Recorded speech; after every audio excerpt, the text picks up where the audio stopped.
Vamos lá, tá? Eu queria passar para vocês a estrutura do curso, que ela vai seguir, obviamente, um enfoque muito forte no Enem, tá? É um curso para o Enem, para mim, eu montei um curso voltado para ele, e quero que vocês tenham muito claro para vocês como isso vai funcionar. Eu coloquei aí uma apresentação bem raizona, assim, para você entender das últimas 10 provas, o que apareceu no Enem. Tá? Assim, de forma bem interdisciplinar e geral, você tem questões sobre os clássicos 7 questões em 10 provas, o que significa mais de 50% de uma probabilidade de Grécia e Roma na sua prova. Idade Média e Renascimento, né? Eu coloquei no plural ali os renascimentos, porque nós temos durante a Idade Média vários renascimentos, político, econômico, social, 10 questões em 10 provas, uma probabilidade bem grande de Idade Média na sua prova e um renascimento, caiu na última, inclusive. Navegação e dominação cultural, choque das grandes navegações, fazendo até uma conexãozinha ali com a história do Brasil, 5 questões, 50%. África pré-colonial, essas 6 questões, elas vieram muito das últimas provas, o que mostra um domínio aí de cultura negra, afro, até para direitos humanos das últimas provas. Pode falar, Pedro. Pera aí, eu tô meio confuso. Você disse que tem esses temas, que eu entendi, mas você tá dizendo que tiveram, por exemplo, Grécia e Roma, foram 7 questões nas últimas 10 provas sobre esse tema? Exatamente. É isso Então mesmo. todo esse daqui seria tipo um padrão? Um padrão. Um padrão. Beleza. O que eu quero que você entenda, Pedro, é que eu vou construir o curso em cima desse padrão, tá? Eu quero ser bem Professor. honesto com vocês, que a gente não vai ter aqui uma pós-graduação em história. Não tem como, não vai rolar. Então eu vou tentar montar para vocês um estilo de prova, eu vou tentar desenhar para vocês um curso do qual vocês consigam chegar na prova e falar, pô, eu tava esperando por isso. Manja? Uma coisa bem, infelizmente, porque é muito louco aprender história, a gente aqui não vai conseguir aprender história com muita eficiência, mas pelo menos aprender um pouquinho e se preparar para a prova é o nosso objetivo. Senhor Hudson, pode falar aí. Teria como ter alguma base, mais ou menos, qual cair, por exemplo, esse ano, ou tipo assim, qual cair mais em todos os anos? É exatamente o que eu tô te passando.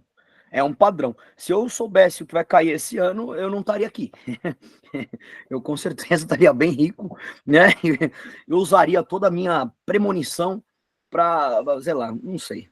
Talvez até para um mal, né? Não, A gente não pode. mas eu tô falando. Mas é o padrão. Esse é o padrão que eu tô te dando, é o padrão. Eu posso te preparar isso. Você pode esperar, por exemplo, Idade Média e Renascimento, 10 questões. Cara, você pode esperar uma delas. É quase 100%, tá ligado? Você vê ali, né, uma África pré-colonial. Essas 6 questões de África pré-colonial, elas caíram tipo, nas últimas 6 provas, praticamente, sabe? Elas não vieram de 2014. Elas bombam ali, pô, caiu 2 no ano passado, sabe? Então já é um padrão que você tem que ficar esperto. Pô, cultura negra, África pré-colonial, eu vou ter que me preparar. Revolução Industrial cai um pouco, cai muito em geografia. Revolução Industrial, tá? Fiquem esperto para urbanismo, coisa e tal. Capitalismo, 9 questões, também conectado à ideia de Revolução Industrial, bomba, também conectado à ideia de geografia, tá? Revolução Francesa e Iluminismo, 5 questões. Esse é o padrão, tá? Isso aqui que eu tô te dando é o padrão. O que você tem aqui é basicamente os últimos 10 anos de prova de história geral. E você consegue, através deste padrão, organizar o curso e perceber o curso. Eu vou soltar isso aqui tudo com material para vocês, tá? Tudo que eu tô usando em aula, eu vou liberar para vocês terem acesso, tá? Pronto. Beleza? Oi. Então, basicamente, a gente estudando isso, basicamente a gente vai saber o básico do que vai cair na prova, sobre história. Te garanto que você vai ter ali 50% a 70% da prova com esse padrão. Ah, beleza. Obrigado, prof. Isso é garantido, né? É garantido, é garantido. E isso não altera, né? Se você pegar a prova de 23, eu dei esse padrão, estava mais ou menos igual, porque eu refiz ele do ano passado. Pô, bateu, entendeu? Bateu Idade Média, bateu 2 questões de negro, entrou uma questão de feminismo, que escapa um pouco do padrão, né? Bateu. né? Assim, se você for pegar, teve choque de geração, a América, que caiu uma questão dos Incas, bateu, bate, entendeu? O padrão aqui é muito difícil não ser isso, tá? Muito difícil o Enem não trabalhar ou fugir desse padrão. Beleza? Ó, vamos lá. Eu espero que eu esteja acertando, tá? Agora eu acabei de mudar o slide. Vocês me avisam aí. Democracia moderna e cidadania, 10 questões. Pá, é aqui que entrou a questão da... Você pode até falar a questão do feminismo. Eu não falei tanto na última curso, mas, pô, cidadania. A gente vai trabalhar conceito de cidadania. Pô, 10 questões, cara. Vai cair cidadania. Não tem como. Se prepara. Vai cair o conceito. Você vai aplicar ele na prova. Isso aqui é padrão. Isso aqui é garantido. Guerras e conflitos do século XX, né? Caiu uma questão também com relação à Palestina, meio manjado por conta da guerra. Conflitos do século XX, 7 questões e 10 provas. Segue padrão. Imperialismos e conflitos pós-guerra, né? O colonialismo. Tem a ver ali com, né? Acho que ali tá na mesma casa, né? Eu dei uma vaciladinha aí, porque imperialismo, conflito pós-guerra e guerra e século XX, tá tudo guerras, né? Se você jogar guerras em geral aí, século XX, principalmente XXI, você tem 9 mais 7. Pô, vai cair. Pô, você tem aí 16 questões e 10 provas, tá? Se você juntar esses dois tópicos. Globalização, 8 questões. Mano, batata também tá caindo muito nas últimas provas, questões de globalização, muito interconectada com geografia, filosofia e sociologia, tá? E dessas questões que eu estou te passando aqui, de tudo isso aqui, você tem tranquilamente 11 questões interdisciplinares. Questões que você não resolvia como história só. Você precisaria de outros conteúdos para resolver. E essas 11 aqui eu fui bem rígido, tá? Porque se você pisar ali no acelerador e forçar um pouco mais, você tem mais que isso. Você tem mais que isso. Mas eu te garanto que dessas 100 questões aí que eu coloquei aí, nas 50 aí, 11 são interdisciplinares mesmo. Real.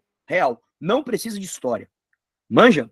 Tá? Então, pra gente dar uma continuidade aí na apresentação do curso, pra vocês entenderem. Opa, peraí que eu tô fazendo besteira aqui. Olha lá. Isso aqui eu vou passar para vocês. Tô até pedindo perdão aí ao curso Colmeia, que montou um roteiro para mim. Isso aqui é o nosso cronograma de 24. Eu dei uma alterada. Tá? Está em negrito as aulas que são... Mano, não pode perder, tá ligado? É aquela aula que, mano, o bicho vai pegar. Já começa na 1, 2 e 3 aqui, ó. A 4... vou faltar. Não é isso. É que a 4, ela é aula complementar, com índice de probabilidade de cair na prova menor, entendeu? Essas aulas em negrito, que praticamente o curso inteiro eu montei, né? Tem um outro ali que dá uma escapada. Basicamente 80% do curso aí eu focado para a matéria do Enem. Eu vou mandar isso aqui para vocês também. Então, as nossas 3 primeiras aulas, Grécia e Roma, com foco em democracia clássica, tá?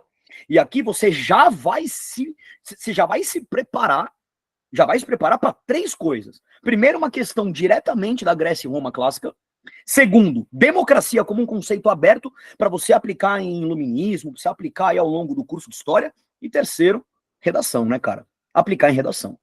Qualquer tema de redação que não seja abraçado por conceitos democráticos, visão de cidadania, eu, pelo menos, não me recordo de quase nenhum aí que você não conseguisse usar os conceitos de democracia e cidadania clássicos para aplicá-lo.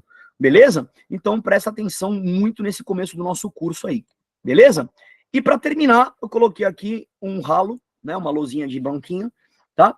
Que basicamente são só orientações gerais que eu acho que vocês precisam ter para ser estudante. Primeiro, uma plataforma que a gente vai estar alimentando aí, o Google Drive, né? Eu vou sempre estar colocando e atualizando uma lista de exercícios para vocês treinarem.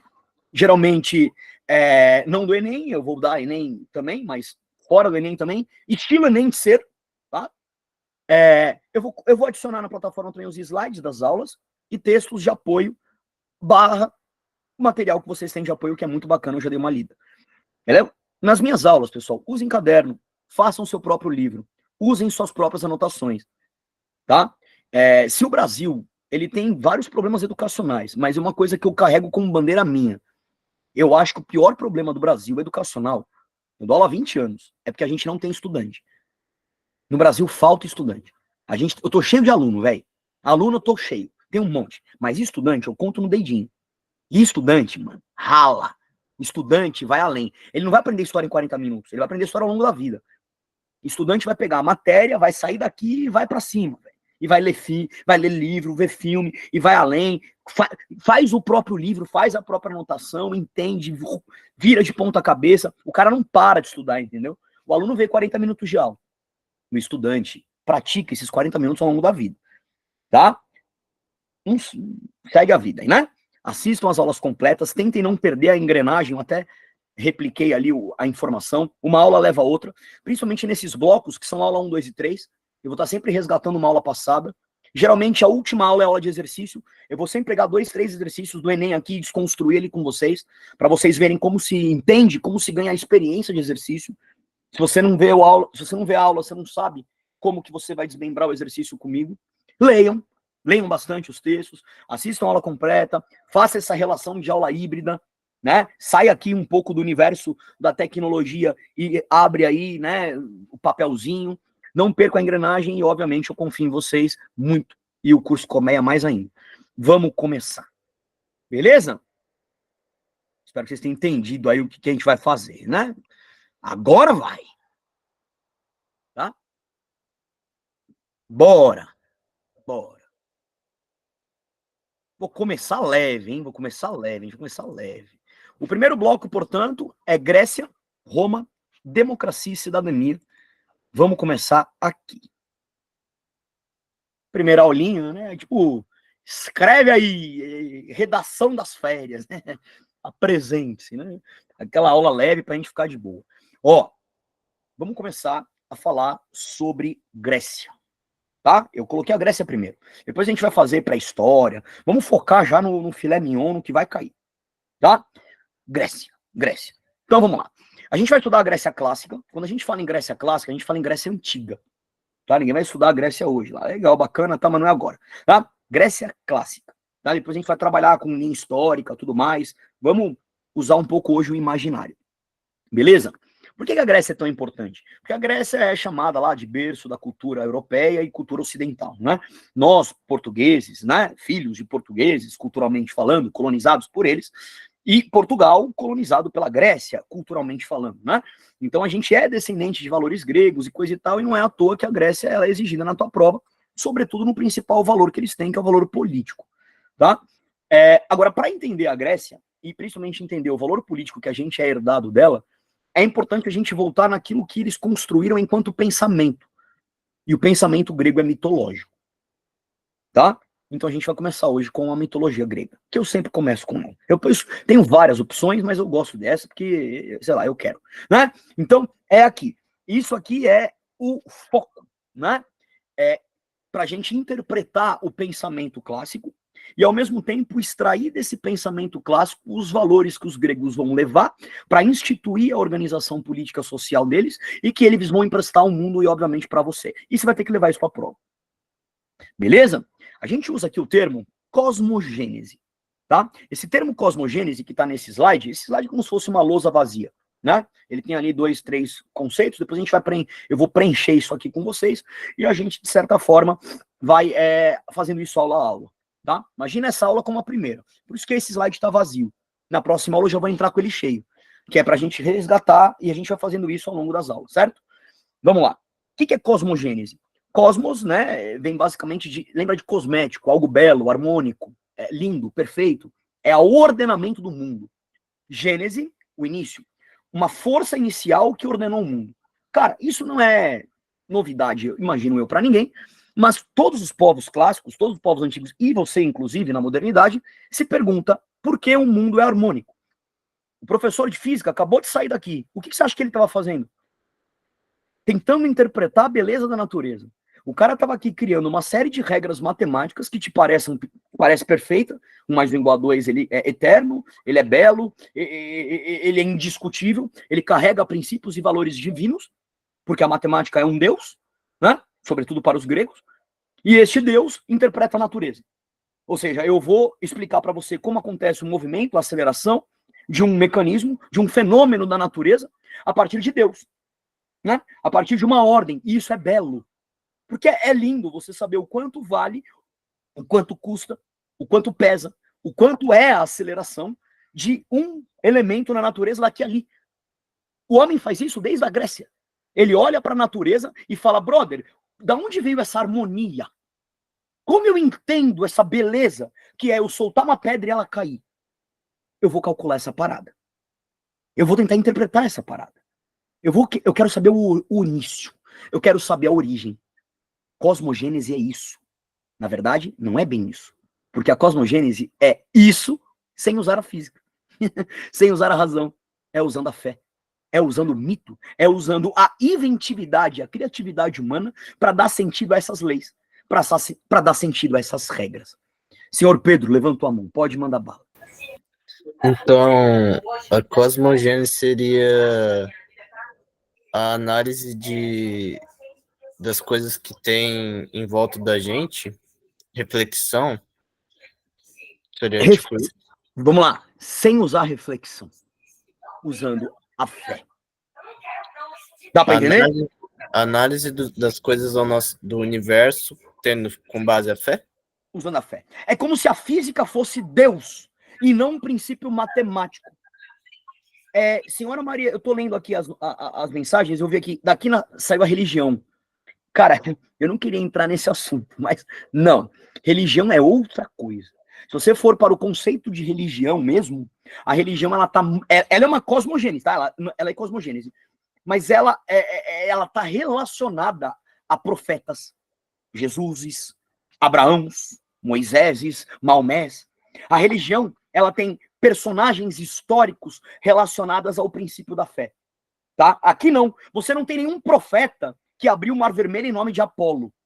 Tá? Você não tem aqui um livro, uma Bíblia, um Corão que descreve regras sobre, né, um Aquiles, um filho de um deus, porque isso não foi comprovado historicamente. Tá? Então seria mito. É mito, é mitologia. Tá? Então os gregos, eles vão olhar para a natureza, né? E vão falar assim, cara, eu preciso explicar essa parada, eu preciso explicar essa beleza. E como que eu vou fazer isso? Usando a fé. Sem ter um cálculo para provar, basicamente acreditar em tudo que foi criado pelo cosmos como uma força desconhecida, sem comprovação matemática. Por isso que a física que eu usei aqui, ela é uma cosmogênese racional. Daí ela vai mudar o nome dela, vai para cosmologia. Tá? Mas a gente não vai trabalhar isso ainda não. Mas eu quero que você entenda, mas a física, que é a physis grega, ela já existia, como uma forma de interpretar a natureza. O que o homem vai falar? Ele vai olhar para a natureza e vai falar, como é que eu coloco ordem nisso? E agora a gente está muito preocupado com Deus. Mas como você explicar a ordem e a beleza do comportamento humano? Se há uma força que faz as pedras caírem, como, por exemplo, a gravidade. Se há uma força que me criou enquanto divindade, então será que existe uma força dentro de mim que faz eu ser legalzinho com você? Será que existe uma força que une eu e você e nos conectam a ponto de fazer a gente, de certa forma, se respeitar e construir laços de amizade que organizem a polis e construam uma cidade que nos tire desse universo falido? O grego vai pensar nisso.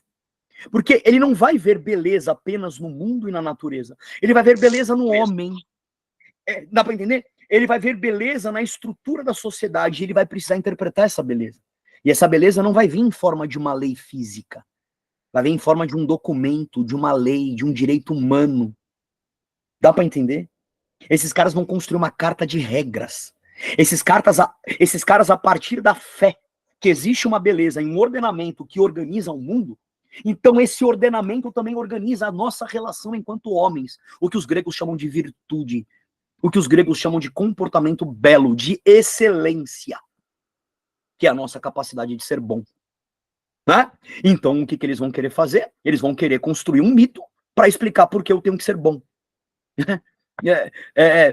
O Hudson pergunta ali, fé é o que eu acredito? Não tem muita explicação científica. Esse pensamento da época aqui, a mitologia, eles não vão se manifestar na natureza, necessariamente. Esses caras vão olhar ali e vão falar, pô, cara, eu vou inventar uma história para dar sentido à minha vida. Esse é o princípio. Né? Por que chove? Vou inventar uma história. Por que eu morro? Vou inventar uma história. Eu tenho que colocar 2 pedrinhas aqui. Fé. Tá, isso é fé. A primeira estrutura de pensamento humano é fé, que a gente chama de cosmogênese, porque é uma fé ordenando a beleza no mundo. Só que eu quero que você entenda que essa fé fez com que os gregos construíssem uma forma de pensamento que eles não vão só explicar Deus ou o ordenamento do mundo. Eles vão explicar o comportamento humano. E é daí que vai nascer o conceito de cidadania e o conceito de democracia que vocês precisam levar. É daí. É isso que eu quero que vocês percebam. Sabe? O homem, ele olha para o céu e fala, mano, por que eu sou o que eu sou? Né? Então o Cosmo vai acreditar em tudo que foi criado sem saber quem?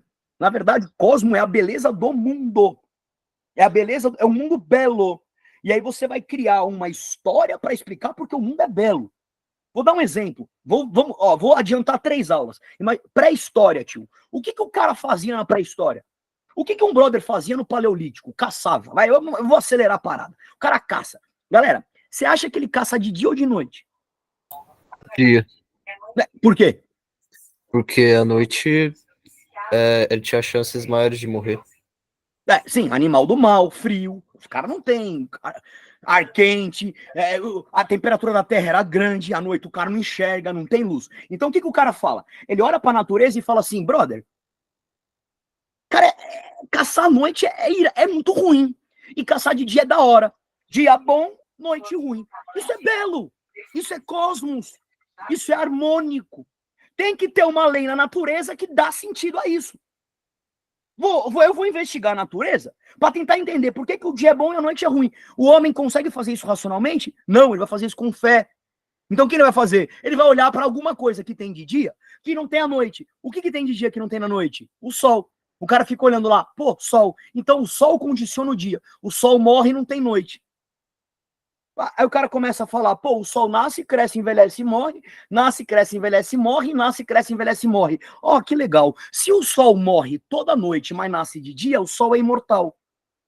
Se de noite eu não tenho luz e de dia eu tenho, o sol tem poder da luz. Se à noite o bicho bizarro cai fora e o da hora vem, o sol é bom. O que é bom, imortal e poderoso? Deus, velho. O sol é Deus. Qualquer mitologia antiga, o Deus Sol é o cara, velho. Qualquer uma. Nem os gregos adoravam tanto Zeus quanto Apolo. Amaterasu no Japão, Horus no Egito, Imperador Amarelo na China, pode ir lá pros tiozinhos na Noruega, pode ir pra Viracocha no Tupã. É que na verdade, o Tupã, ele não é o sol, não. Né? O sol, na mitologia indígena é outro nome, que eu esqueci o nome do deus aí, do sol, é Guaraci, né? Que tem uma estrutura mitológica por trás dele fantástica. Cara, o Deus Sol é o cara. Só que se Deus é bom, por que existe a noite? Aí o homem começa a inventar, velho. Aí ele vai falando assim, pô, então Deus, a noite não é ruim. É óbvio. Porque se Deus é bom, não tem que ter mal. Cara, ó, entendeu? Olha o que o homem tá fazendo, tio. Ele tá inventando história para dar sentido à vida dele. E você fez isso agora com a física. Esses caras faziam isso de forma criativa e fé.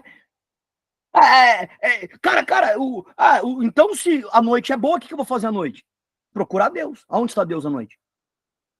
Na luz. O que tem de luz à noite? O trovão. O que o trovão faz? Tem raio. O que o raio faz? Queima você vivo. Quando você é queimado vivo, nasce o quê? O fogo. E quando nasce o fogo, eu tenho calor, poder e luz para poder sair à noite, desvendar e levar você até a internet. Olha que coisa absurda. E eu aprendi na escola que o homem criou o fogo sem querer. Você tá de sacanagem comigo? O homem está procurando Deus desde que ele existe, procurando sentido à vida dele. Isso é um fato. Tá? E os gregos fizeram isso. E eles não estão preocupados só com a origem do mundo. Os caras estão preocupados com o ordenamento social. E é isso que você vai levar para a prova. Pode ficar na viagem aqui, não tem problema nenhum, porque aqui não é Enem ainda. O Enem vai vir. Ele vai começar a vir agora.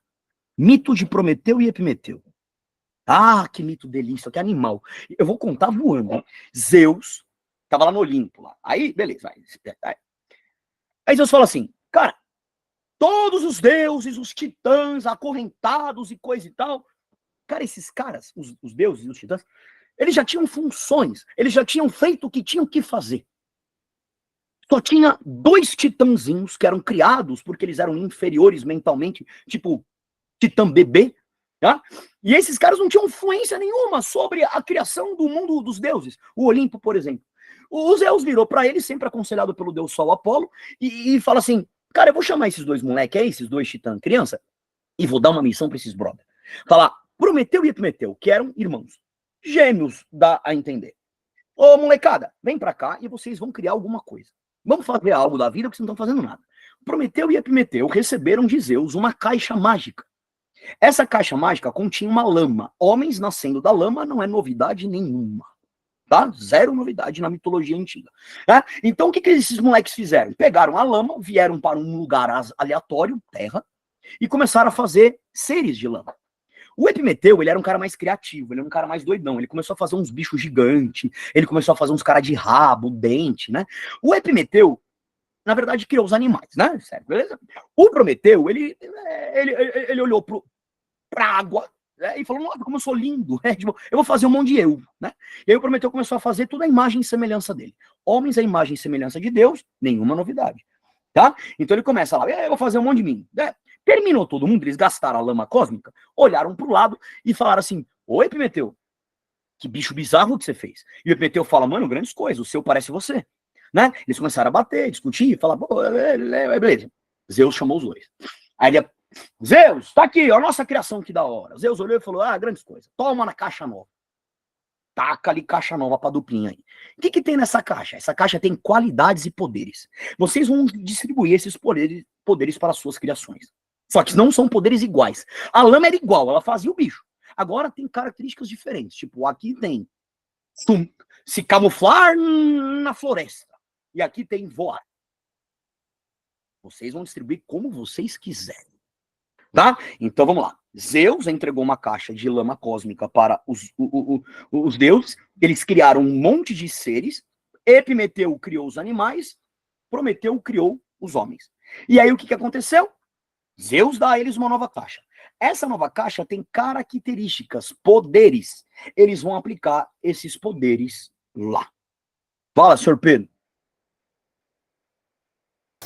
Não, era bem isso que eu ia perguntar mesmo, porque eu tinha ficado confuso. Mas já que você explicou que Zeus deu uma caixa de lama e de características específicas para Prometeu e Epimeteu, eles criaram seres vivos a partir da mitologia grega. É uma novidade também para outras mitologias.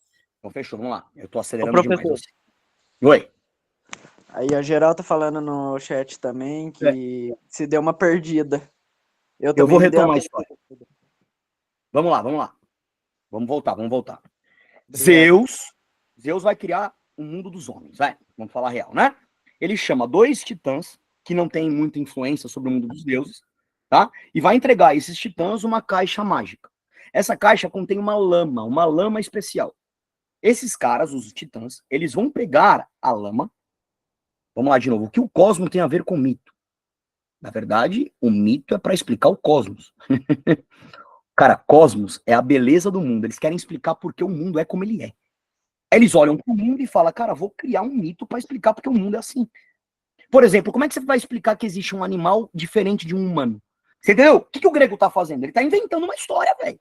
Ele tá falando, ó, tem um deus lá, pegou uma caixa mágica que fez o homem e o animal. Deu para explicar? Deu para entender? Esse cara está contando uma história onde o cosmos, a harmonia da vida dele, está sendo embasada por uma história pautada na fé. Isso é o cosmos é a beleza do mundo.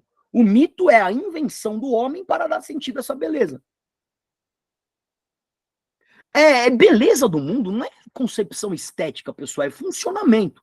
Imagina, eu acordo, olho um cachorro, durmo, olho o cachorro, acordo de novo, olho o cachorro tá sempre ali. Ele tem uma ordem, o cachorro, ele é sempre assim. Ele é belo porque existem regras na natureza que se mantêm. Sol nasce, cresce, envelhece e morre. Aquilo é belo. Hã? Aquilo é belo. Esse é o mito da caixa de Pandora. Sim, esse é o mito da caixa de Pandora. Tá? Então, o que você vai fazer? Você vai chegar lá. Zeus, né? Vai chegar e vai falar assim, ó, vou construir um mundo. Entrega uma caixa com lama mágica, os deuses vão lá e criam homens e animais. Aí Zeus vai lá e entrega a Prometeu e Epimeteu uma nova caixa com poderes e qualidades. Os tiozinhos irmãos vão lá e fazem o quê? Eles falam, quem vai usar as melhores? Aí o Epimeteu dá uma porrada no Prometeu, né? Deixa eu voltar. Hudson, professor, então falou que algo da natureza é bonito e tento explicar. Isso. Por que o céu é azul? Você acha isso belo, isso é ordem, ele é sempre azul, ele nunca mudando de cor. Por que que é azul? Vai explicar. E a cosmogênese é um mito para explicar essas coisas, para dar sentido à vida do homem. Pronto, acabou, é isso mesmo. É o que eu tô fazendo aqui agora. O homem quer saber porque você tem 2 braços, velho. Por que eu tenho 2 braços? Porque o Prometeu pegou uma lama, olhou ele no reflexo e falou, vou fazer que nem eu. Pudesse ser algo sem ser da natureza. Não, natureza, tio. Natureza. Tá? O que acontece? Epimeteu bate no Prometeu, rouba a caixa e torra todas as características nos animais. Ele zera a caixa nos animais. Então ele pega um animal e fala, forte. Aí ele vai e mata o outro. Aí ele dá no outro, voa. Escapou, salvei o animal. Ele manda um animal nadar, um se enterrar na terra. Ele vai, se enterrar na terra, né? Ele fala pro outro mudar de cor. Ele fala pro outro ter veneno. Ele fala pro outro ser mais lentão, pro outro se alimentar do outro, para dar sequência a uma cadeia alimentar. O Epimeteu, ele constrói uma natureza ordenada em regras que ele distribui. Olha o que eu estou te falando. Tá entendendo? O Prometeu acorda e fala, puta, zerou a caixa, tio. O que eu vou fazer? Rouba o fogo do Deus, do Hefesto. Rouba a inteligência de um Deus, a Atena. Ele pega o saber divino, pega o fogo divino e entrega na mão do homem. Você entendeu? O homem lá na terra, ele tá olhando pro animal e falando, ô tio, o cachorro é burro e eu sou inteligente. O cavalo é um cavalo e eu sou sábio. Por quê? Porque os titãs... Entendeu? Os caras estão contando uma história para explicar a beleza da vida. Porque eu sou mais inteligente que uma mosca, velho. E porque quando eu vou bater na mosca, a mosca escapa. Porque o Epimeteu e o Prometeu. Entende? Só que com a inteligência de um Deus e o poder de Deus, os homens começam a dominar o mundo e construir uma escada para chegar no Olimpo. Imagina os homens, eles começam a falar o que tem no céu. Os caras começam a fazer uma ponte para chegar no céu, tio. E vão falar, vamos dominar esses deuses aí. E os caras estão vindo com fogo e inteligência. Zeus chama, Prometeu e fala, o que você fez, moleque? Você entregou a inteligência de um deus e o poder pro homem. Vai lá! Pro pico lá, né? Ele vai lá pro Monte Ocron, lá, o Monte Cáucaso, né? Vão devorar lá, já sabe, né? Zeus vira uma águia, aquela coisa toda. O Zeus vai castigar tanto o Prometeu quanto o Epimeteu. Mas o Epimeteu, ele vai torturar. O Epimeteu sai bonitão, né? E ele fala, e aí, Epimeteu, você acha que eu não sei de nada não? Beleza. Ele cria Pandora. A Pandora é uma deusa que vai seduzir o Epimeteu e convencer o Epimeteu a abrir a caixa. Que era uma forma de dar culpa ao Epimeteu. É como se ele estivesse destruindo o mundo, né? Por culpa dele. E a Pandora fica seduzindo o Epimeteu, aquela coisa toda, né? Que as mulheres fazem com a gente. E aí o que ele faz? Pá! Não resiste. Na verdade, errei. Ele resiste. Ele fala, vai se catar Pandora, não vou abrir nada. E aí Zeus vai lá e pune Epimeteu. Resultado, a Pandora ficou com a caixa sem que o Epimeteu tivesse aberto ela e a própria Pandora abre a caixa. E quando a Pandora abre a caixa, todas as coisas ruins que existem começam a entrar na humanidade. E aí o homem que tem o poder de um Deus, o homem que tem a sabedoria de um Deus, também tem inveja, maldade, crueldade, quer fazer guerra e destruir tudo.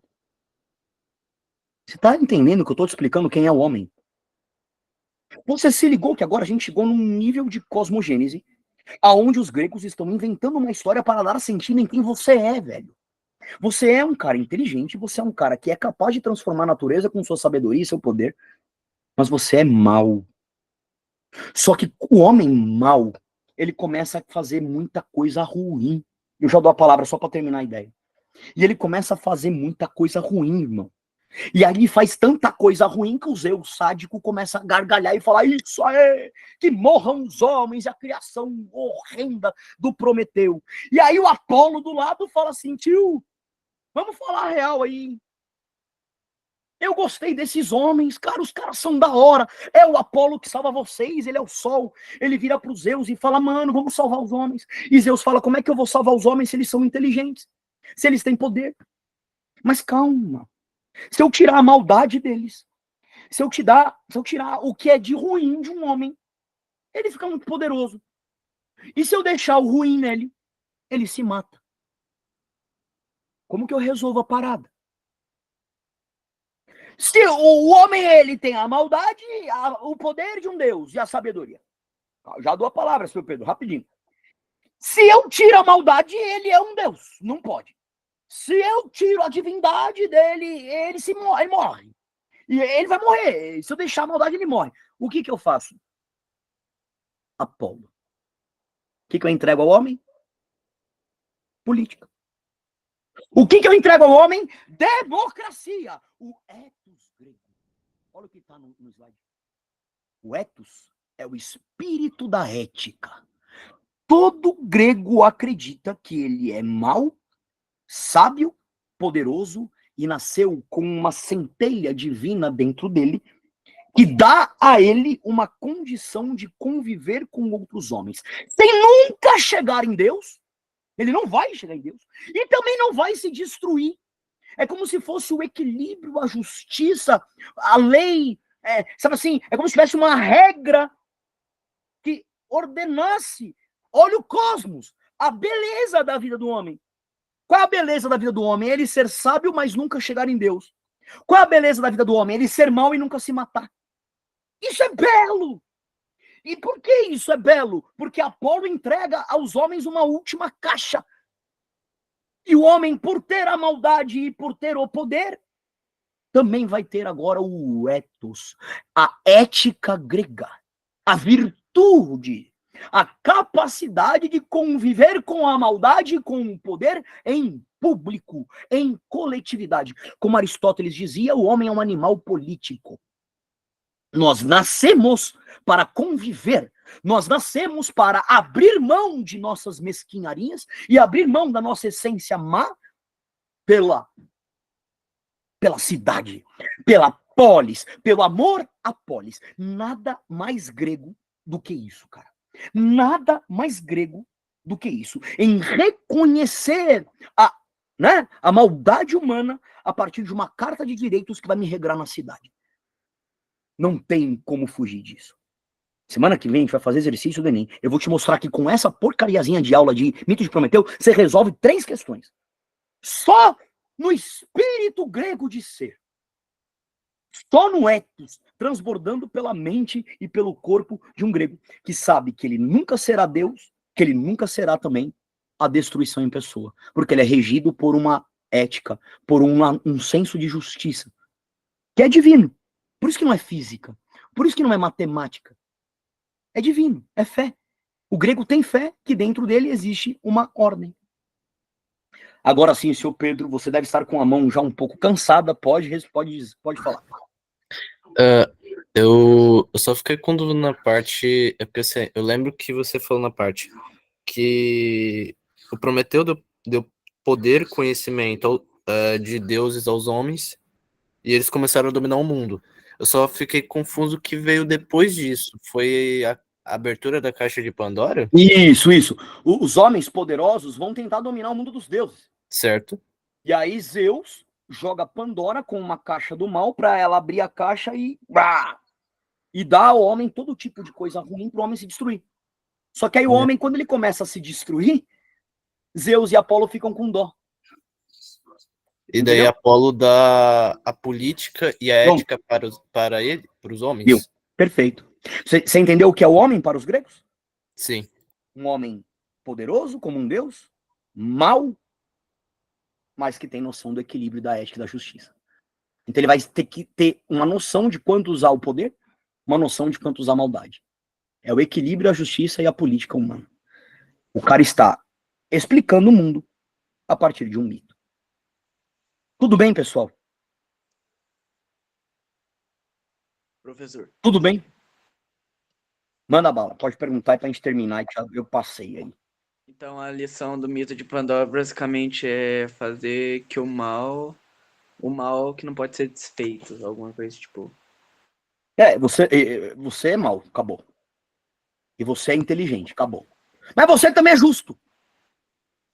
E o que é a justiça? Ouvir a maldade, ouvir a bondade e traçar um nível intermediário da convivência humana.